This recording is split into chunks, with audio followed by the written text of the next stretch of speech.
नशे में धुत मनुष्य, ये क्या बच्चे वाली हरकत कर रहा है तुम? दारू पीने के बाद मैं बच्चा ही बन जाता हूँ। मजा आया ना? आखिरी चेतावनी दे रहा हूँ, वरना मैं तुझे श्राप दे दूंगा।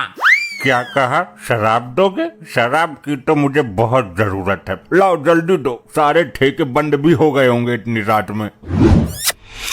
आखिर तू इन बच्चों वाली हरकतों से बाज नहीं आया। ले, मैं तुझे सचमुच का ही बच्चा बना देता हूँ।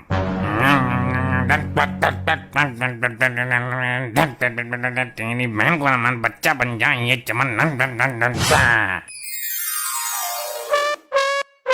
ये क्या कर दिया आपने? अब मेरे घर वाले मुझे पहचानेंगे कैसे? इससे अच्छा तो मुझे जान से ही मार दो।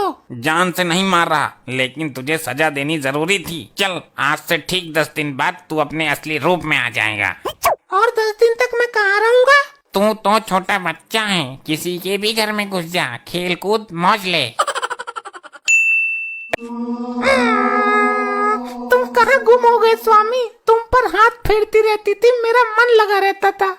चुप हो जाओ बेटी, दामाद जी जरूर लौट कर आएंगे। तेरी माँ भी ऐसे ही करती थी, कई कई दिन के लिए गायब हो जाती थी और फिर आ जाती थी। अरे भाभी जी, इसमें रोने वाली क्या बात है? आपके पति चले गए तो क्या हुआ, हम दोनों तो हैं ना। क्या मतलब? क्या समझाया तुमने मुझे? अरे भाभी जी, मतलब हम आपके साथ मुसीबत में हैं, आपका ख्याल रखने के लिए। मेरे दोस्त लौट कर आजा। वैसे ये गायब कैसे हुए? हाय रे, पेटीकोट लेने गए थे मेरे लिए। 10 दिन हो गए, अभी तक लौट कर नहीं आए। लगता है दामाद जी पेटीकोट पहनकर कहीं निकल गए। अरे ससुर जी, बुढ़िया गए हो क्या? वो पेटीकोट क्यों पहनेगा? महिला थोड़ी ना है वो। कहीं किसी ने किडनैप तो नहीं कर लिया उसको? उसे कोई किडनैप क्यों करेगा? सबको पता है। उसके बदले में मैं किसी को 2 रुपए नहीं देने वाली। मॉम, हमारा बाप जिंदा भी है या नहीं? आप लोगों ने उसे अकेला जाने ही क्यों दिया? दारू पी के घुस गया होगा किसी ट्रक के नीचे। अरे तो कम से कम लाश तो हाथ लगे। अरे लाश हाथ क्या लगेगी, चिपक गया होगा सड़क से। खुरपे से खुरच कर ले गए होंगे म्युनिसिपालिटी वाले।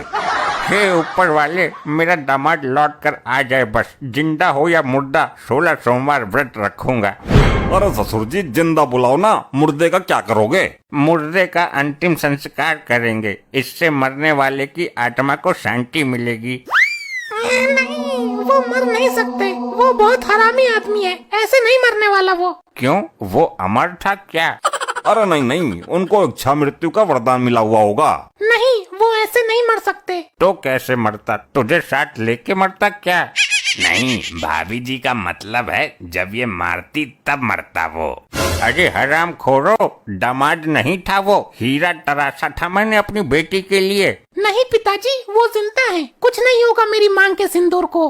मर भी जाएगा तो कोई दिक्कत नहीं है भाभी जी, बच्चे का ध्यान ये दुग्गल रख लेगा और आपको मैं रख लूंगा। क्या क्या बोला तूने? तू मुझे रखेगा? मेरा मतलब है आपका ध्यान मैं रख लूंगा। वाह भाई, बहुत अच्छे। बच्चे का ध्यान मैं क्यों रखूंगा? मैं अपनी भाभी जी का ध्यान रखूंगा, बच्चे का ध्यान तुम रखना।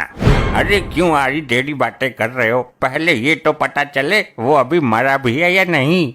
ये दोनों तो अपने अपने चक्कर में ही लगे पड़े हैं। अरे बेटी, ये दोनों तो तेरे पे कब्जा करने के चक्कर में हैं। मैं क्या खाली पड़ा हुआ प्लॉट हूँ जो मुझ पर कब्जा होगा?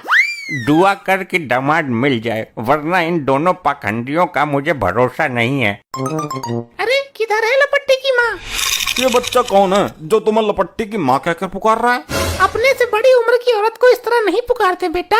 इस तरह से पुकारने का अधिकार केवल मॉम के उस मनहूस पति को ही है। अरे मैं ही तो हूँ तेरा घर वाला, इस लपट्टी का बाप। तौबा तौबा, क्या जमाना आ गया है। कल का पैदा हुआ लौंडा एक जवान औरत पे डोले डाल रहा है।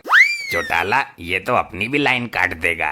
तू मेरा बाप कैसे हो सकता है? तू तो उम्र में मेरे से भी छोटा है। अरे ये तेरी माँ ही मेरी लुगाई है। अब इसको बोल 1 गिलास पानी दे मुझे। शर्म नहीं आती? अपनी उम्र नहीं दिख रही तुझको? ससुर साहब, मेरे साथ क्या हादसा हुआ है जानोगे तो पिछवाड़े की नस फट जाएगी तुम्हारी। ये तो मेरे को भी ससुर बोल रहा है। जाओ बेटा, अपने घर जाओ, तेरी माँ इंतजार कर रही होगी। शर्म नहीं आती अपने पति को बेटा बोलते हुए? अरे कौन है ये तो पूरी तरह से अड़कड़ खड़ा हुआ है। चौटाला तो कल तुम दोनों शुरू से ही मेरी लुगाई पे गंदी नजर डालते थे। तुम दोनों को यहाँ किसने बुलाया?